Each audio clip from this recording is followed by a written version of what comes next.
Всем привет! Это новости с Чалом и с вами, собственно, Сергей Чалый. Сегодня ровно год с начала вторжения России в Украину. Событие, которое безвозвратно изменило ход мировой истории. Как именно, поговорим в этой передаче.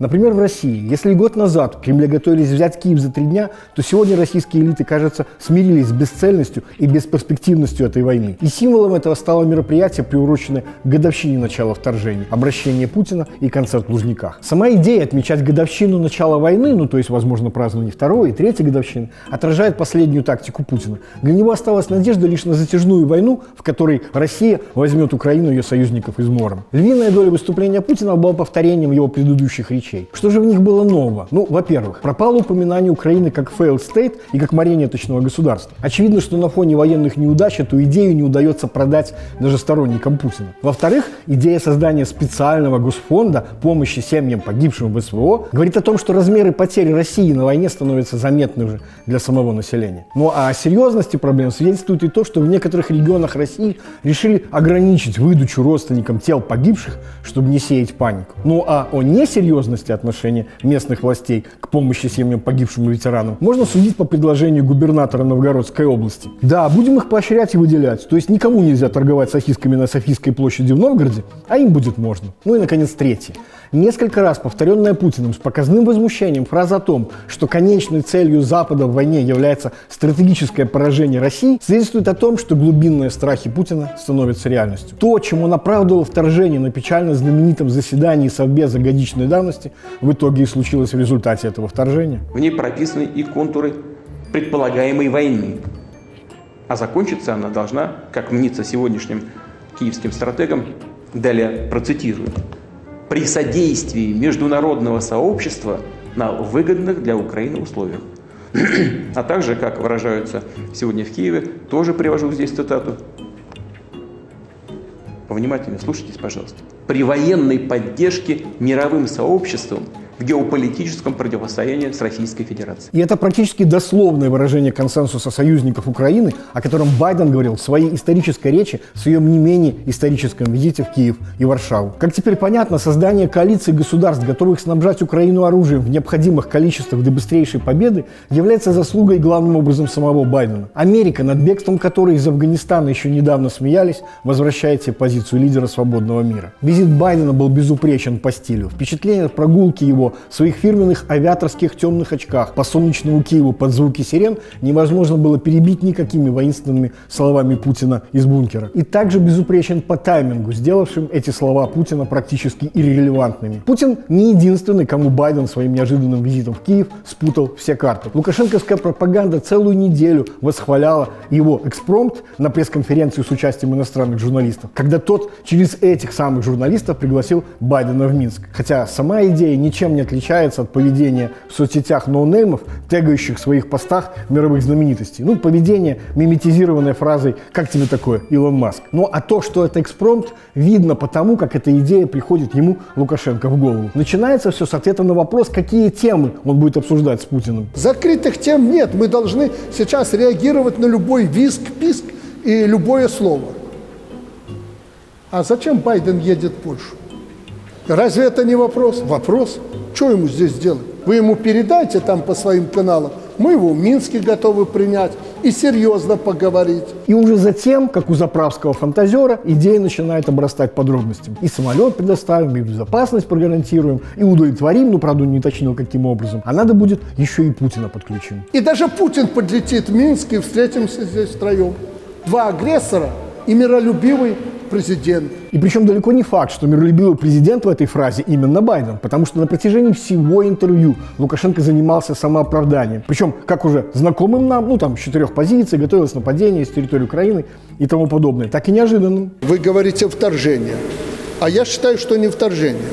И вообще Украина первой начала. Вы знаете, кто санкции против нас в 2020 году перед началом СВО ввел? Кто первым ввел?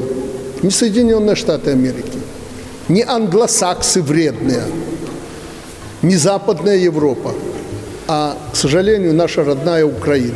И это очередное откровенное вранье. Украина присоединилась к персональным санкциям против белорусских чиновников, введенных Евросоюзом 2 октября 2020 года, только 20 ноября. В начале операции мы занимали мирную позицию. Это не мы, это США, коллективный Запад, Польша. Ну, в общем, классическое оправдание агрессора, присущее, кстати говоря, и Путину, и известно еще с гитлеровских времен. Не мы напали, нас вынудили. Вот он фото выступления Геринга в имперском министерстве авиации 30 января 1943 года, буквально за 3 дня до поражения Германии в Сталинградской битве. Над сценой гигантский баннер с надписью «Не забывайте, это Англия втянула нас в эту войну». И вообще нужно быстрее переходить к мирным переговорам, но не потому, что нам страшно, что Россия проиграет. Это же не она ведет войну со всем миром, это американцы. До американцев я пытался достучаться и довести позицию, что они сейчас воюют со всем миром.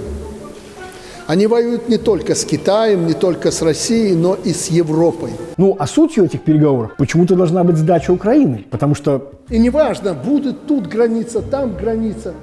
К этому все идет. В общем, практически ничего нового, кроме моментов минутной слабости. Агрессоры и прочее вроде справедливо там и так далее и тому подобное. Предварительное условие типа «уходите с территории, которую вы захватили», вроде бы справедливо. Ну а вот что действительно нового было на этой пресс-конференции, это то, что в процессе фантазирования о переговорах Байдена, Путина и Зеленского в Минске... Вот если 3 президента увидят меня хотя бы на горизонте решения этой проблемы, я готов сделать все. Лукашенко начинает позиционировать себя как специалиста по Путину. Единственного, который, в отличие от Запада, знает, как с Путиным общаться. На президента Путина, чтобы вы знали, на него вот так вот, как вы рассуждаете, журналисты, повлиять невозможно. Он взрослый, мудрый, сильный человек. Я на президента Путина гарантирую вам, повлияю, он прилетит в Минск. Я могу повлиять в данном случае так, что завтра война приостановится, прекратится. В общем, хотите чего-то добиться от Путина? Разговаривайте через меня. И это полный разворот ситуации с 2020 года, когда сам Лукашенко не обладал никакой внешнеполитической субъектностью, а Путин, напротив, рассказывал всему миру, что кризис в Беларуси нужно решать с ним самим через голову Лукашенко. Условие с моей стороны одно. Не лезьте в наш огород. Я уже объяснял, что под этим понимает Лукашенко. Не мешайте нам своим международным правом творить внутреннее беззаконие. Вспоминая Беляцкого, он говорит об этом открытым текстом. У вас брал деньги на правозащитную тематику, читай, на уничтожение страны. Да-да, вы не ослышались. Для Лукашенко защита прав граждан от авторитарного государства – это уничтожение страны. И именно поэтому страну нужно защищать от ее же граждан. Это не преувеличение, это абсолютно системная вещь, которая получила наиболее полное воплощение в пресловутой новой концепции национальной безопасности, которую представил секретарь Совбеза Вольфович. Цитирую. В числе национальных интересов закреплены такие концептуально важные вещи, как социальная ответственность граждан, а не только государства, и общественное согласие. То есть то, что начиналось как неуклюжая попытка обосновать тунеядский декрет через идею социальной ответственности не государства перед человеком, а человека перед государством, теперь закреплено в концепции национальной безопасности. И там же теперь закреплено то, что поначалу воспринималось, как невинная прихоть Лукашенко в год придуманного им же народного единства – общественное согласие. То есть не только правозащитная деятельность теперь угроза государству, само несогласие теперь преступление. Не хочешь консолидироваться – враг государства. А о том, как понимают консолидацию нынче в провластном гражданском обществе, можно судить по заявлению функционеров общественного объединения «Беларусь», отчаянно пытающегося стать партией. Политическая партия в Республике Беларусь – это в первую очередь консолидация общества. Политическая партия – это поддержка главы государства. Со временем мы действительно почувствуем необходимость консолидации, необходимость поддержки государственного строя. То есть, опять же, это не право гражданина объединяться по своим взглядам в разные партии. Это обязанность перед государством в поддержке его главы. И, наконец, самое прекрасное. А также в концепции национальной безопасности появился новый термин – электоральный суверенитет. Это неотъемлемое право независимого суверенного государства самостоятельно, без вмешательства извне, проводить выборы и референдумы. При этом ссылка на вмешательство извне здесь лукавая. Электоральный суверенитет наряду с технологическим, языковым, духовным суверенитетом – это недавнее суверенное российское изобретение. Электоральному суверенитету посвящена целая монография 2010 года, где открытым текстом говорится, что его защита означает противостояние электоральным бунтам. Ну, так в книге. Несложно догадаться, что речь идет о специально эмоционально окрашенном термине бывшего посла в России Майкла Макфола – электоральная революция. Более распространенный термин для этого – опрокидывающие выборы, описывающий один из редких мирных сценариев демократизации авторитарных режимов через победу оппозиционно частично свободных выборов. То есть даже теоретическая возможность проиграть автократу на им же организованных выборах – это угроза национальной безопасности. Ну и если совсем коротко, это не у государства обязанности перед гражданами. Это у граждан обязанности перед государством. Не права человека нуждаются в защите от государства. Это права государства нуждаются в защите от граждан. Это были новости с Чалым. До встречи через неделю. Пока. Уважаемые зрители, теперь у вас появилась возможность поддержать программу подпиской на Патреоне либо разовыми донатами с карты на карту и криптовалютой.